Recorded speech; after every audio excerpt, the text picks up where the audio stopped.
एक बार फिर मैं आप पत्रकार बंधुओं का स्वागत करता हूं। आज जिस विषय के ऊपर मैं आपको जानकारी देना चाह रहा हूं वो है कि केंद्रीय विश्वविद्यालय धर्मशाला परिसर के निर्माण का जो कार्य जो होना था वो अभी तक नहीं हो पाया, जिसको लेकर हम माननीय उच्च न्यायालय में हमने एक जनहित याचिका दायर की है और उस याचिका की कल जो है वो माननीय उच्च न्यायालय में जो है वो उसकी हियरिंग है। और हमें उम्मीद है, अभी तक तो हमारे पास ऐसी कोई जानकारी आई नहीं है कि सरकार ने अभी तक इसका कोई उत्तर जो है वो दिया है, लेकिन हमें फिर भी उम्मीद है कि कल सरकार जो है अपना जो रिप्लाई है वो हाई कोर्ट में फ़ाइल करेगी और उस रिप्लाई को फाइल करने के बाद हिमाचल प्रदेश की जनता जो है वो आंकलन कर पाएगी कि जो ये वर्तमान सरकार है, वर्तमान सरकार जनता के बीच में किस प्रकार से बात करती है और वो जो कोर्ट में और बाकी जगह जो है वो किस प्रकार से जो है वो बात करती है, वो कितना जनता की भावनाओं को समझेगी। वो कल जो रिप्लाई फाइल होगा, यदि कल होता है तो उससे हमें ये स्पष्ट पता चल सकेगा और सरकार की जो मानसिकता है वो हमें पता चल पाएगी कि सरकार जो है वो किस प्रकार से धर्मशाला और ज़िला कांगड़ा को देखती है। सबसे महत्वपूर्ण बात ये है कि अभी भी जहाँ पर देरा परिसर के अंदर जो सेंट्रल यूनिवर्सिटी चल रही है, तो आज के समाचार पत्रों में मैं पढ़ रहा था कि वहाँ पे लगभग सभी सब्जेक्टों में सीटें खाली चल रही हैं और सेंट्रल यूनिवर्सिटी को ये निर्णय लेना पड़ा कि जो टेस्ट कंडक्ट करके जो सेंट्रल यूनिवर्सिटी के लिए एक विशेष टेस्ट कंडक्ट किया जाता है, उस टेस्ट में भी जो अभ्यर्थियों ने टेस्ट नहीं दिया है उनको भी छूट देते हुए उनको कहा है कि वो विश्वविद्यालय की वेबसाइट के ऊपर जाकर अपना जो है आवेदन कर सकते हैं ताकि वो सीटें भरी जा सकें। तो मेरा कहने का भाव ये है कि एक स्थान धर्मशाला जहाँ पर लोग पढ़ना चाहते हैं, जहाँ पर लोग आना चाहते हैं, जहाँ पर लोग शिक्षा ग्रहण करना चाहते हैं, लेकिन वहाँ पर लोगों को वो सुविधाएं मुहैया ना हो, वो शिक्षा मुहैया ना हो, इस प्रकार से सरकार जो है वो बाधा उत्पन्न कर रही है। और जहाँ पे लोग जाना नहीं चाहते वहाँ पे आज यूनिवर्सिटी की स्थिति ये है, आपने सुना होगा कि सेंट्रल यूनिवर्सिटी ने इतने स्थान पर पहुँच गई, वहाँ पे ये फैसिलिटी क्रिएट होगी, सब कुछ होने के बावजूद भी आज भी वहाँ से जो है जो स्टूडेंट जो है वो वहाँ से मुंह मोड़ रहा है। तो उसके पीछे क्या कारण है, तो ये सोचने का विषय है। और हमारा अपना मानना ये है कि विकास और शैक्षणिक माहौल जो है वो बिल्डिंगों से नहीं बना करते। बिल्डिंगें बनाने से विकास नहीं होता है, बिल्डिंगें बनाने से शैक्षणिक माहौल नहीं बनता है। वहाँ का जो एक नेचुरल वातावरण होता है, वहाँ के जो लोगों का जो बौद्धिक स्तर होता है, वो बहुत सी ऐसी चीज़ें अन्य कारण हैं जिनसे जो है वो एक शैक्षणिक माहौल वातावरण जो है वो बनता है। तो मुझे लगता है कि जो कल माननीय उच्च न्यायालय में जो पेशी होने वाली है उसमें हम उम्मीद करते हैं कि सरकार जो है वो प्रदेश सरकार हमारे हितों की और हमारी जनभावनाओं की कदर करते हुए जो है वो अपना रिप्लाई फाइल करते हुए धर्मशाला को जो पैसा देना है उसको अविलंब जमा करवाएगी। ऐसा ये जानकारी जो थी वो मैं आप लोगों के साथ साझा करना चाहता था, इसी उद्देश्य से आप लोगों को यहाँ बताया। तब ये भी निकल के आ रही है कि देहरा के लिए 19 करोड़ रुपए जो है दिए गए हैं, वहीं धर्मशाला के लिए जो काफ़ी लंबे समय से 30 करोड़ रुपए जमा होना है वो अभी तक नहीं दी है। क्या कुछ कहेंगे?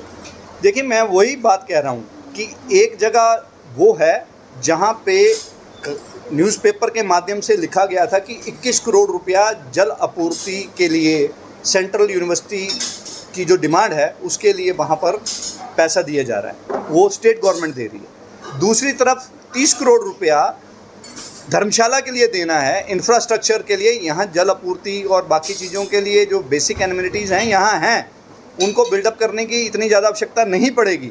लेकिन जहाँ ज़रूरत बिल्डिंग बनाई आपने वहाँ पे अभी बहुत सी बेसिक एमिनिटीज़ जो हैं वो बिल्डअप करने की ज़रूरत पड़ेगी और सरकार का पैसा लगेगा। लेकिन सरकार जहाँ पे ये सब सुविधाएं हैं वहाँ पर वो पैसा देना नहीं चाहती। उसके प्रति मुझे लगता है शायद राजनीतिक द्वेष है या क्या है, ये तो आने वाला समय ही बता पाएगा। लेकिन कल के उत्तर से बहुत सारी चीज़ें जो हैं वो स्पष्ट हो जाएंगी और उसके बाद ही हम भी ये निर्णय लेंगे कि हमको जो है आगे की रणनीति किस प्रकार से करनी है। और हमारी तो अपेक्षा यही है कि जो भी कांग्रेस के, बीजेपी के, जो भी संस्थाओं से जुड़े हुए लोग हैं वो इस विषय के ऊपर जो है वो एक गहन चिंतन जरूर करें और सरकार को भी पूछें, उसको अकाउंटेबल बनाएं। उनके जो पदाधिकारी हैं, उनके जो विधायक हैं, उनसे पूछें कि धर्मशाला का पैसा जो है वो सरकार अभी तक जमा क्यों नहीं करवा पा रही। हाल ही में बात करी, उसको लेकर क्या कहना चाहोगे आप? कहीं आपको लगता है कि वो बातें शायद हो सकता है कि आपके लिए?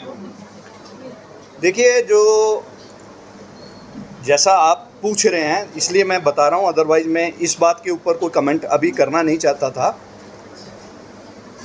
आपका कहना है कि जो म्यूनिसिपल कमिश्नर के आयुक्त हैं उन्होंने एक मीडिया में एक बयान दिया और उसमें उन्होंने कहा कि कुछ लोग जो हैं वो आपराधिक प्रवृत्ति के हैं। उन्होंने ऐसा भी कहा कि कुछ लोग वेंडरों से पैसे ब्लैकमेलिंग करते हैं।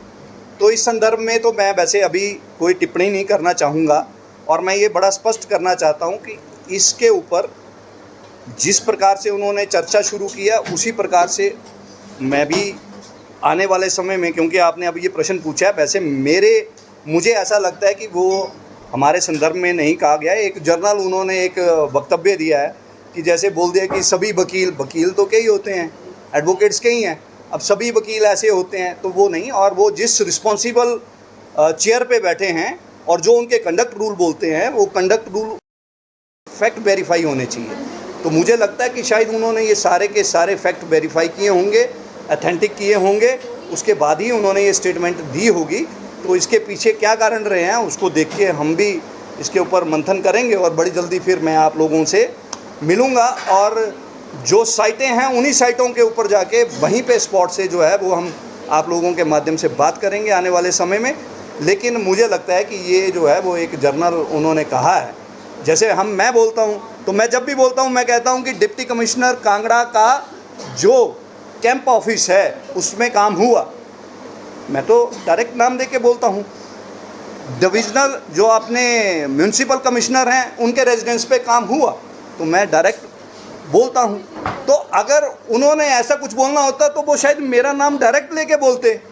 तो मुझे लगता है ये शायद किसी और संदर्भ में उन्होंने बोला होगा और इसमें और लोगों के नाम होंगे। अब ऊपर कौन कौन लोग हैं, अब सामाजिक लोग तो सारे ही होते हैं। अब ये जितने नेता होते हैं पॉलिटिकल पार्टी के, ये सामाजिक ही तो होते हैं, चाहे वो वार्डों के लोग हैं, वार्डों में बैठे हुए नेता हैं, बाकी हैं। अब उन्होंने किस कंटेस्ट में किसके लिए बोल दिया ये अभी स्पष्ट नहीं है और मैं चाहूँगा कि उनको ये स्पष्ट करना भी चाहिए ताकि इसको लेके जो आपने जवान में दुकानें बंद दिखाया था कि वो साइट ठीक नहीं है और इलीगल कंस्ट्रक्शन वहाँ पे नगर निगम कर रहा है, उसको लेके भी उन्होंने बहुत से बयान चुने दिए हैं। इसको लेके आपका क्या स्पष्टीकरण है? वो तो दुकानों को लेकर उन्होंने कहा कि उसका प्रॉपर्टी चैनलाइज किया गया है, सब कुछ हुआ है, उसके बाद वहाँ पे बनाई गई है, इसको लेकर क्या कहें? देखिए, मैं आपको बड़ा स्पष्ट कर रहा हूँ, मैं फिर एक बार स्पष्ट कर रहा हूँ कि जो विषय उठाए गए हैं और जिस प्रकार से उठाए गए हैं उनका मौके पे उसी प्रकार से मैं आप लोगों के माध्यम से स्पष्ट करूंगा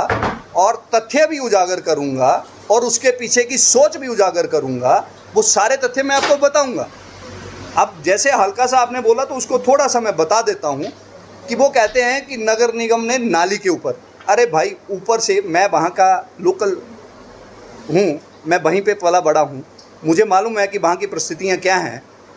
मैं सिर्फ उनसे एक प्रश्न पूछता हूँ कि भाई साहब ऊपर से तो वो नाला आ रहा है, आपके नीचे जाके वो नाली बन जाती है, तो भैया ये कैसे हो जाता है? ये कोई मैजिक है क्या? ये कोई मैजिक है कि ऊपर से नाला आ रहा है, सब लोग उसको नाला बोलते हैं और आपके वहाँ जाके वो नाली बन जाती है? और नाली के ऊपर कंस्ट्रक्शन करने का अधिकार नगर निगम को किसने दे दिया? उसका काम तो उनकी देख रेख करना, मेंटेन करना, उनको प्रॉपर उसको करने का काम है। तो वो जो जितने भी विषय हैं, वो दुकानों का विषय है, बाकी विषय हैं, वो सब विषय चल रहे हैं। उसके लिए लगातार कॉरस्पॉन्डेंस हो रही है, आरटीआई से भी उसमें मांगा गया है। तो अभी इंतज़ार करना चाहिए, समय का भी इंतज़ार करना पड़ता है कई बार, तो समय का इंतज़ार करिए और पेशेंसली देख रहे हैं, हम भी मॉनिटर कर रहे हैं, हम भी देख रहे हैं कि मैं भी अपनी लीगल टीम, एक जो मेरी अपनी टीम है उसके टच में हूँ कि भैया हम इसमें क्या कर सकते हैं, क्या करना चाहिए, कैसे करना चाहिए। तो वो सारी चीज़ें हम लोग कर रहे हैं, लेकिन उसके लिए समय चाहिए और समय के साथ ही जो है वो सारी चीज़ें जो हैं वो की जाती हैं। तो ये निश्चित रूप से जो बातें बोली गई हैं उनका उसी तरीके से तथ्यवार जो है फैक्ट को वेरीफाई करते हुए हम उनका जो है वो बात समाज तक पहुंचाएंगे, क्योंकि कोई भी अधिकारी जो है वो इतना इरिस्पॉन्सिबल बात को नहीं बोल सकता है। जो एक जिम्मेदार, एक आम आदमी तो उठ के कुछ भी बोल सकता है, वो बात समझ में आती है, उसके पास इन्फॉर्मेशन नहीं होगी, कुछ नहीं होगा, लेकिन एक अधिकारी के पास इन्फॉर्मेशन होती है, वो उन्हीं फाइलों को डील करता है, वो किसी भी समाज के व्यक्ति को लांछित नहीं कर सकता है।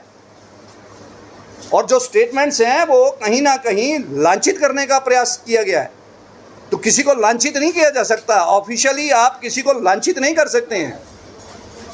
अगर आपको ये करना है तो आपके पास वो वेरीफाइड फैक्ट होंगे और उनको हम समझेंगे, देखेंगे, फिर उसके अनुसार जो है वो आगे का हम आप बंधुओं के साथ जो है वो सारी बात शेयर करेंगे।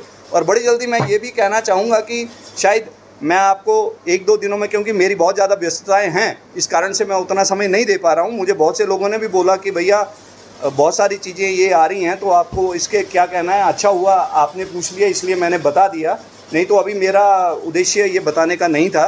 लेकिन सिलसिलेवार इस चीज़ के ऊपर हम स्पॉट पे जाके सारी चीज़ें करेंगे, यही मेरा कहना है। ये भी सुनने में